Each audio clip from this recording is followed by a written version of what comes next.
Hello friends, આજે હું લઈને આવી છું વધેલી રોટલીનો બ્રેકફાસ્ટ.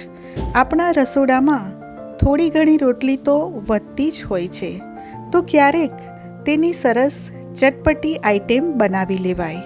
તો આજે ડેલિશિયસ પકોડા વધેલી રોટલીમાંથી બનાવીશું. આ પકોડા એટલા ટેસ્ટી છે કે બાળકો તો રોટલી વધારે જ બનાવવાનું કહી દેશે.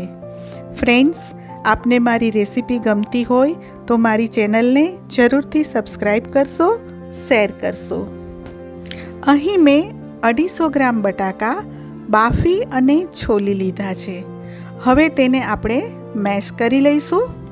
બટાકા સરસ રીતે મેશ થઈ જાય એટલે એક મીડિયમ સાઇઝની ડુંગળી અને અડધું ગાજર ચોપ કરી લઈશું.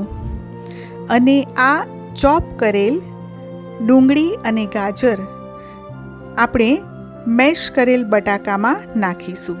લગભગ અડધું નાખી દઈશું અને અડધા ચોપ કરેલ ડુંગળી ગાજર આપણે અલગથી રાખીશું, જેની ચટણી બનાવીશું.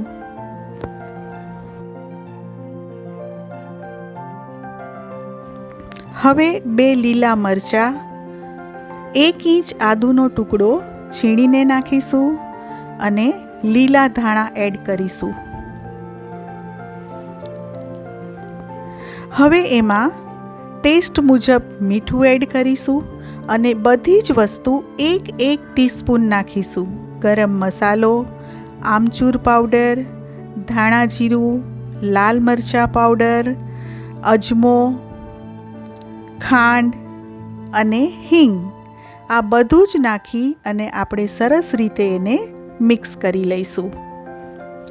આપણે બટાકા વડાનો જેવો માવો તૈયાર કરીએ છીએ એવો જ આ બટાકાનો માવો ટેસ્ટી તૈયાર થઈ ગયો છે. હવે એક બાઉલમાં 1.5 કપ બેસન, 2 ટેબલસ્પૂન ચોખાનો લોટ, ટેસ્ટ અનુસાર મીઠું અને 1 ટીસ્પૂન તેલ નાખી અને બધું જ મિક્સ કરી લઈશું. પાણી એડ કરી અને ખીરું તૈયાર કરીશું. આપણે બટાકા વડાનું જેવું ખીરું તૈયાર કરીએ એવું જ ખીરું મીડિયમ થિકનેસવાળું આપણે તૈયાર કરી લઈશું. એને બરાબર ફેંટી લઈશું અને આવશ્યકતા અનુસાર પાણી ઉમેરતા જઈશું. લીલા ધાણા નાખી ફરીથી મિક્સ કરી લઈશું. અહીં મારી પાસે 3 રોટલી વધેલી છે. હવે એ રોટલીનો આપણે ટેસ્ટી નાસ્તો તૈયાર કરીશું. તૈયાર કરેલ બટાકાનો માવો છે એ રોટલી ઉપર આપણે સ્પ્રેડ કરીશું. ધીમે ધીમે ચારેય બાજુ એને ફેલાવી દઈશું. આપણે બ્રેડ ઉપર બટર સ્પ્રેડ કરતા હોઈએ એ રીતે પણ કરવાથી જલ્દીથી રોટલી ઉપર સ્પ્રેડ થઈ જાય છે.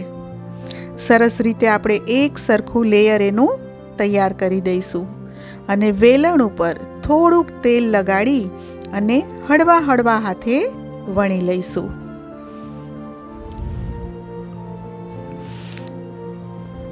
તો આ રીતે આપણે રોટલી ઉપર સરસ રીતે માવો સ્પ્રેડ કરી દીધો છે. બસ આ રીતે તૈયાર કરી દેવાનો. હવે ચાકુ કે પિઝા કટરની મદદથી આપણે એના પીસ કરી લઈશું. આ રીતે રોટલીના પીસ કરી લઈશું. એને ટ્રાયેંગલ શેપ આપી દઈશું.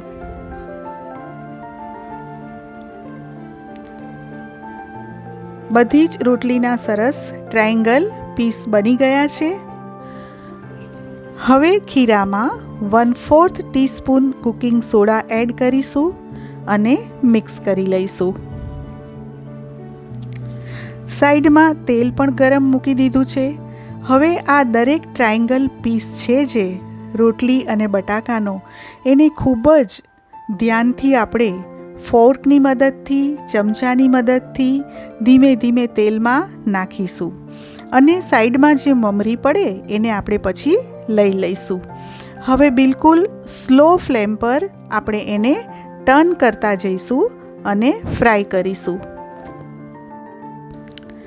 ફ્રેન્ડ્સ, યાદ રાખજો કે જ્યારે આપણે તેલમાં આને નાખીએ ત્યારે એની ફ્લેમ એકદમ ફાસ્ટ રાખવી અને ત્યારબાદ સ્લો ફ્લેમ પર આને એકદમ આપણે ક્રિસ્પી તળવાના છે.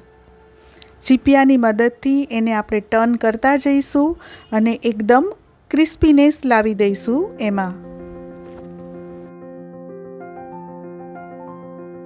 હવે આમાંથી આપણે બધું જ તેલ ઝારામાં લઈ અને નિતારી લઈશું.